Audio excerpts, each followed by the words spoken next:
Hello and welcome to another video brought to you by allfreejewelrymaking.com and keepsakecrafts.net. Today I'm going to show you how to make a memory wire bracelet. They're super easy and the sky is the limit as far as designs and patterns.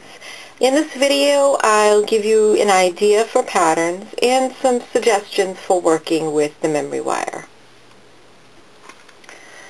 So to get started for our bracelet, the first thing you'll need is some memory wire. This is a special wire that has been hardened, annealed, so that it holds its shape.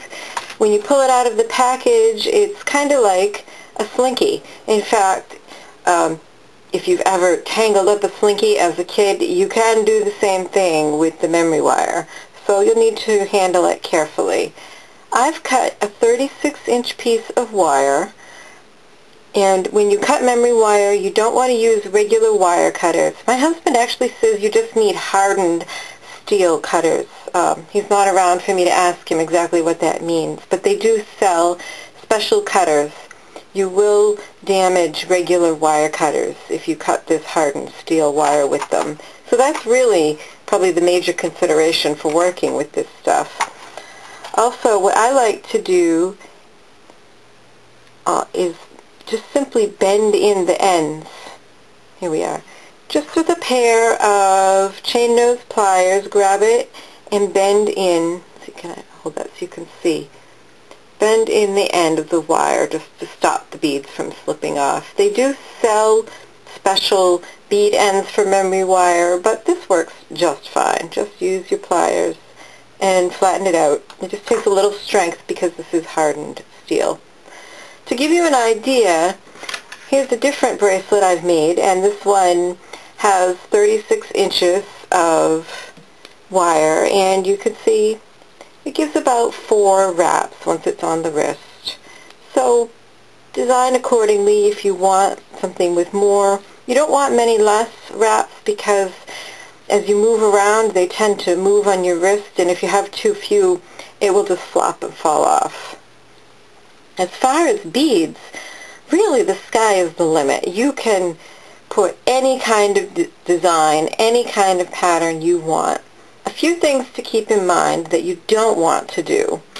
You don't want to use beads that are too long, like this one, because a bead that's long like this will interfere with the curve of the wire, and you just will have difficulty stringing it nicely.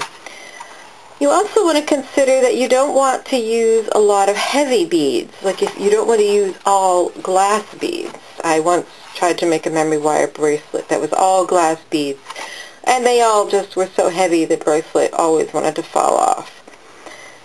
Also, it depends on what you like, but this bracelet actually has a great pattern, and if we look at it, it's basically 2 main components. It's a line of chips, and then there's a line of 5 decorative beads, and then they're alternating, and each is separated by a group of just solid, simple black beads. And I've decided that I like this design because you have some interesting things with the chips, but all the black beads give you a place for your eye to rest. So for my next bracelet, I pulled out these chips. I actually started with these colors. These came on a strand, and I really liked the colors. And so I decided to make my bracelet starting with these colors. So I pulled out these blue and green beads and decided these would be that other component. And then just for a little bit of something different, some contrast, I pulled out the turquoise beads.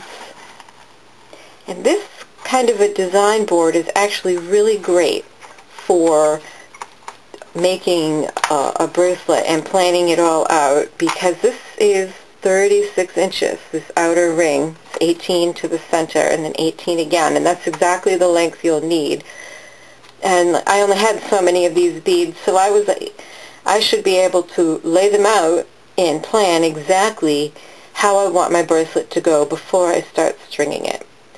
So that's what I'm going to do next. I'm going to take all these beads, lay them out, decide how many I need to make it work. So I'll be back when I get that all done. So here we are back again, and as you can see, I've laid out the whole bracelet on the board. This really is the main work of doing a memory wire bracelet if you want to have a planned pattern. So once again, I have two different main components. I have these sets with just a few glass beads, so 5. They kind of taper in size. And then 2 inches worth of chips. And that's the advantage of laying it out on this board, that in order to make, this is all I had of these green and blue beads, so to make them work I need to use 2 inches of chips each time. And I'll have to measure that as I string, and then alternated with the black beads.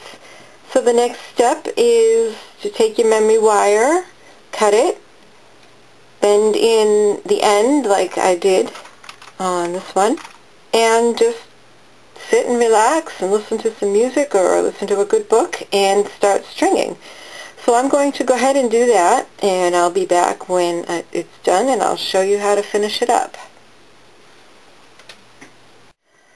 So here you can see I've finished my stringing, and I have a little bit of excess wire here. And actually, while I was stringing, I had the opportunity to ask about wire cutters. So you can use your, go ahead and purchase a pair of the special memory wire cutters, or a suggestion my husband had was to just get a junky pair. These have got a big chunk missing out of them. Somebody cut something they shouldn't have. So you can just use these. Leave about, a ½ inch, maybe not quite, maybe 3/8. And yeah, you can feel that they cut a little bit harder than other wire would. So you don't use your good wire cutters, but use a junky pair or purchase a pair that are just for memory wire. And then go ahead and grab that tip with some chain nose pliers and just bend it. And that's that. So then here's my bracelet all done. I love these colors. I think this is going to be a new favorite. Here it is on. It's kind of got the look and feel of several bangles. Here's another look at the bracelet we made today. And also I'll give you a look at the brown one so you can see the variations. Pick the colors you like and have some fun. Thanks for watching. Be sure to check out keepsakecrafts.net for lots more ideas and inspiration in jewelry making and crafting.